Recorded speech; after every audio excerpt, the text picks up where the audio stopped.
Il countdown ha decretato lo zero, per cui i cavalli vanno a prendere le ali della macchina che è in movimento. Leggiamo il campo dei partenti di questa sesta corsa, dotazione di 8.250 euro, riservata a cavalli di ogni peso di 4 anni e oltre, categoria C e D. Il numero 1 è Dandolo Romolo Sani, 2 Dorotea Vincenzo Luongo, il numero 3 Fantastica Fassa Alberto Garruto, 4 Barnaba Baba Alessandro Raspante, il 5 Bandito Ben Roberto Vecchione, il numero 6 che doveva chiudere la prima fila ma non corre era Denapax, seconda fila il 7 Doni d'Arco Fonte con Vincenzo Piscoglio dell'Annunziato, l'8 San Donato con Giovanni Nuvoletta, il 9 Capitan De Gleris Tommaso Gambino. La macchina è entrata nella retta del lancio, ora accelererà e si chiuderanno le ali. È già sveltissimo, lo si vede Bandito Ben dal numero 5, ma è altrettanto svelta Dorotea che alla chiusura delle ali ha già preso la corda ed è davanti a tutta la sua destra Bandito Ben con Roberto Vecchione. Dietro di loro si è inserito il numero 1 di Dandolo che ora cerca di chiudere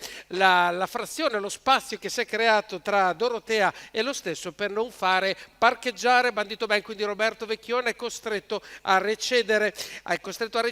e ora si prosegue con una situazione che diventa quella ideale per il leader, ma dal fondo del gruppo parte fortissimo Giovanni Nuvoletta con San Donato che ridà un ulteriore attacco a quello che è il leader, a Dorotea. Dorotea prova a replicare ma il contropiede sembra in questo momento riuscito, un doppio strappo consecutivo per Dorotea è stato probabilmente la mossa vincente in questo momento fino a questo punto per San Donato che ha preso la leader della corsa. Il leader è lui, è diventato, e ora arriva con il numero 5 Bandito Ben che prova di nuovo a rimettersi a destra di quello che è il capofila del gruppo, quindi 8, e poi abbiamo i due cavalli, il numero 2 e il numero 5 a fare da prima pariglia esterna, e poi abbiamo Dandolo con al suo esterno Capitan De Gleris a seguire. Se ora si va verso quello che sarà il chilometro che il gruppo passa in 1:17, quindi non c'è stata particolare andatura, davanti a tutto c'è San Donato che in una mossa dopo 600 metri ha trovato il comando, comunque continua a seguire Dorotea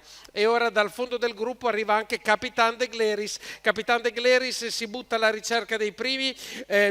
Giovanni Nuvoletta tiene la situazione sotto controllo, non sembra in timore reverenziale verso nessuno, siamo a metà della curva, la situazione è sempre quella, San Donato precede Dorotea, Capitan De Gleris ha finito lo speed, prova a recuperare qualcosa Dandolo, 14,7 per la curva, se ne va San Donato, prova a recuperare Dorotea quando mancano poco più di 100 metri, Dorotea e San Donato, ma è Dorotea che mette il suo ciuffo biondo davanti a tutti, quindi Dorotea precede San Donato, al terzo posto probabilmente Dandolo. Andiamo a vedere in slow motion, clamoroso finale di Dorotea che si riprende quello che aveva lasciato dopo 600 metri e va a vincere questa bellissima corsa. Vincenzo Luongo arriva al poker, batte San Donato al terzo posto, il numero 1 di Dandolo al quarto, il numero 7 di Doni d'Arco Fonte, quindi vince questa sesta corsa Dorotea per il poker di Vincenzo Luongo. Triplo in serata anche per Gennaro Casillo